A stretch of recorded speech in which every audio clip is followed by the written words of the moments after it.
حمیت دینی کی آگ بھر دیتا ہے۔ میرا رب اور اس کی بات پامال، میرا اللہ اور اس کے دین کی دھجیاں بکھیری جا رہی ہوں۔ حضرت ابو بکر نے کیا فرمایا تھا؟ ایبدل الدین وانا حی، میرے ہوتے ہوئے ابھی میں زندہ ہوں اور دین میں کوئی تغیر و تبدل آ جائے گا۔ اگر یہ نہیں ہے تو بے غیرتی، حمیت نام تھا جس کا گئی تیمور کے گھر سے، اور اس بے غیرتی اور بے حمیتی کا عالم جو یہ ہے، جو ہمارے دین میں مقام ہے، اس کو سن لیجئے۔ اوحی اللہ عز وجل الی جبرائیل علیہ الصلوۃ والسلام ان اقلب مدینۃ کذا و کذا باہلھا، اللہ نے وحی کی حضرت جبرائیل کو علیہ الصلوۃ والسلام، فلاں فلاں بستیوں کو الٹ دو، سدوم اور عمورہ کی بستیوں کی طرح عذاب ہلاکت نازل کر دو۔ قال فقال، حضور فرماتے ہیں کہ حضرت جبرائیل نے عرض کیا، یا رب ان فیہا عبدک فلانا لم یعصک طرفۃ عین، اے اللہ میں اس بستی کو الٹ دوں، اس میں تیرا فلاں بندہ بھی ہے جس نے کبھی پلک جھپکنے جتنی دیر بھی معصیت میں بسر نہیں کی۔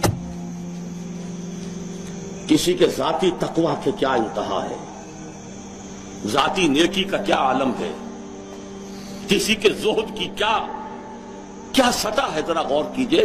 گواہی دینے والے جبرائیل ہیں، کوئی کرائے کے وکیل نہیں ہے اور کوئی پولیس کے ٹاؤٹ نہیں ہے۔ لم یعصک طرفۃ عین، قال فقال، حضور فرماتے ہیں اللہ نے ارشاد فرمایا، اقلبھا علیہ وعلیہم، الٹو اس بستی کو، پہلے اس بدبخت پر پھر دوسروں پر۔ فإن وجهه لم يتمعر في ساعة قط، اس لیے کہ اس کے چہرے کا رنگ کبھی میری غیرت اور حمیت کی وجہ سے متغیر نہیں ہوا۔ اس کو کسی نے ماں کی گالی دے دی تو پورے جسم کا خون چہرے میں آ گیا، کچھ کر نہ سکا ہو، کانپ تو گیا اپنی جگہ پر۔ اب میرے دین کی دھجیاں بکھرتے ہوئے دیکھتا رہا اور لگا رہا، مست رکھو ذکر و فکر صبح گاہی میں اسے، اور پختہ تر کر دو مزاج خانقاہی میں اسے۔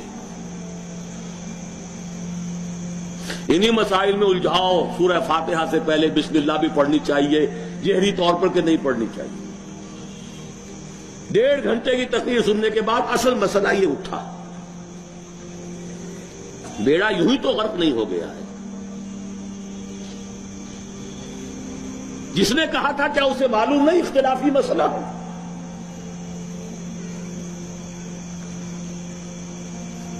الجھائے رکھو،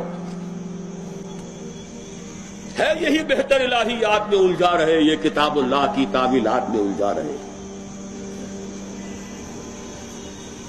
چوتھی چیز، اگر یہ ایمان باللہ حقیقی پیدا ہو جائے گا تو توکل صرف اللہ پر، اسباب پر نہیں، وسائل پر نہیں۔ تفویض الامر الی اللہ، وافوض امری الی اللہ ان اللہ بصیر بالعباد،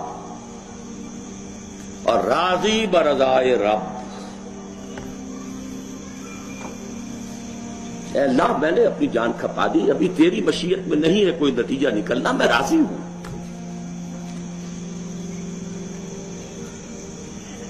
جان دی ہوئی اسی کی تھی، اب تو یہ ہے کہ حق ادا نہ ہو، تیری اپنی مشیت ہے۔ اس کی بے نیازی کا عالم یہ ہے کہ جلیل القدر نبی،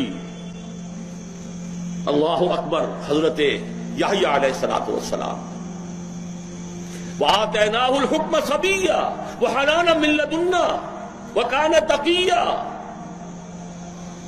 اور ایک رقاصہ کی فرمائش پر گردن اڑا کر تشت میں رکھ کر سر پیش کر دیا، نہ آسمان پھٹا نہ زمین شق ہوئی۔ اس کی بے نیازی ہے۔ اب کون؟ اپنا فرض ادا کرنا ہے بس، توکل اس پر، تفویض الامر اس کو، اور اس کی رضا پر رضا۔ ہم بھی تسلیم کی خو ڈالیں گے، بے نیازی تیری عادت ہی صحیح۔ 4 چیزیں ہوں گی تو یہ جہاد فی سبیل اللہ ہوگا۔ اور ابھی صرف ایمان باللہ کی بات ہوئی. اس کے بغیر کود جاؤ میدان میں، رام بھلی کرے گا. سیاسی جو ہے لوگ اپنے حوصلہ مندیوں کا نشانہ بناتے ہیں، ایکسپلائٹ کرتے ہیں نوجوانوں کو.